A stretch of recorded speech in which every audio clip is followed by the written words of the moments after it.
देव भूमि है देवों की, जहाँ देवता करते विराजे, जहाँ ऋषि मुनियों का बसेरा है, वो धरती पर प्रयागराज है।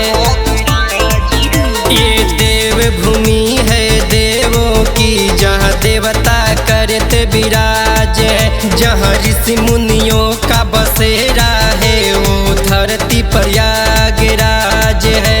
मिट्टी के कण कण में जहाँ शिव शंभू की परछाई रे, चलो चले प्रयागराज महाकुंभ मेला फिर से आई रे, चलो चले प्रयागराज महाकुंभ मेला फिर से आई रे।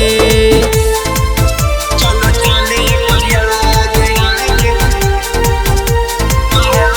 ये संगीत रिकॉर्डिंग स्टूडियो दिल्ली। गंगा यमुना सरस्वती का यहीं पे संगम होता है, यहीं पे संगम होता है, यहीं पे संगम होता है। इस धरती पे अंबर से भगवान भी आने को रोते हैं, भगवान भी आने को रोते हैं, भगवान भी आने को रोते हैं।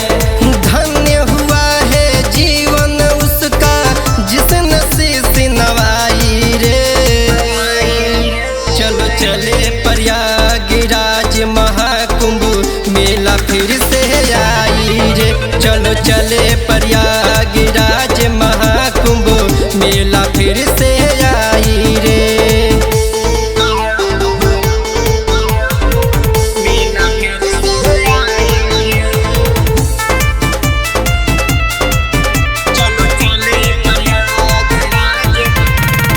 यूं तो हर तीर्थ महान इसका पहला स्थान है, इसका पहला स्थान है, इसका पहला स्थान है। सारे हिंदू नाच करते हम सबका अभिमान है, हम सबका अभिमान है, हम सबका अभिमान है।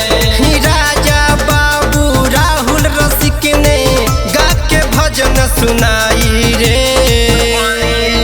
चलो चले प्रयागराज महाकुंभ मेला फिर से आई रे, चलो चले प्रयाग